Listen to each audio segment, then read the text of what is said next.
Queria agradecer a oportunidade de falar aqui num debate tão relevante para o Brasil, para a política brasileira, para as liberdades no Brasil. E queria começar a minha colocação lendo o parágrafo 9º do artigo 5 da Constituição Federal. Ali se diz: é livre a expressão da atividade intelectual, artística, científica e de comunicação, independentemente de censura ou licença. Eu estou fazendo isso, que parece um ritual, mas é mais do que isso. É para lembrar que nós vivemos num país que, ao contrário de muitos outros, é um país em que a liberdade de expressão é um valor absoluto. Não pode haver censura prévia. E se alguém tinha alguma dúvida, como, por exemplo, famílias de personagens de biografias, a ministra do STF, a presidente do STF, Carmen Lúcia, se encarregou de dizer: cala a boca, já morreu. Então, eu acho que essa discussão, que é essencial, que é fundamental, ela tem que se dar sobre esse ponto de partida. Nós vivemos num país onde a liberdade de expressão é um direito absoluto. Você pode, sim, calúnia, difamação, injúria, você pode processar, não há dúvida nenhuma. Você pode punir, não há dúvida nenhuma. Mas você não pode impedir uma pessoa de se expressar.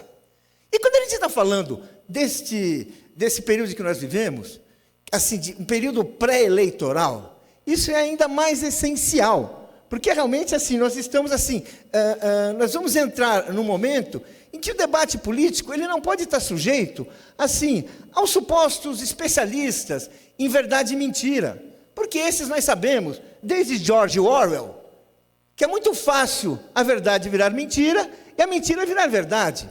Quem não leu 1984?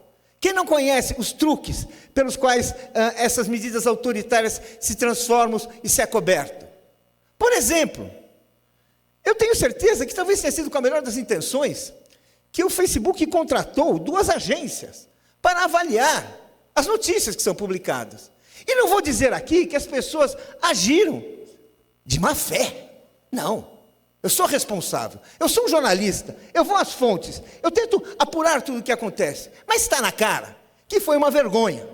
Está na cara que a retirada e a denúncia contra o 247, um portal no qual me orgulho de escrever, um portal que tem 60 milhões de visualizações ano, não é pouca coisa, um portal que agora criou uma televisão, que já tem 100 mil de inscrições no Facebook, no YouTube, melhor dizendo. Eu acho que é o seguinte, é uma questão que a gente tem que levar em conta, que nós vivemos num país que essa opção foi feita por aqueles que, em países que a gente gosta de admirar nos dias de festa, são os fundadores da nação, que são os constituintes. Hoje, nós vivemos assim. E quando a gente fala que vamos assim apurar se uma notícia é falsa ou verdadeira, claro, alguém falou aqui em censura judicial. Censura judicial também não é aceita, também é inaceitável. Com censura judicial, basta ler os tribunais para ver a quantidade de verdades que são escondidas, porque tem um juiz de primeira instância que se atreve a dar essa censura, tem outro que cumpre essa censura e o assunto morre. Os jornais estão cheios disso, o Estadão está cheio disso, é só pegar, tem vários casos. E todos isso são inconstitucionais, são elementos de atraso com a qual nós não podemos viver. A Constituição fez uma opção pela liberdade. Isso quer dizer o seguinte: sim, vão ocorrer notícias falsas, terão de ser debatidas, terão de ser desmascaradas. E isso vai acontecer.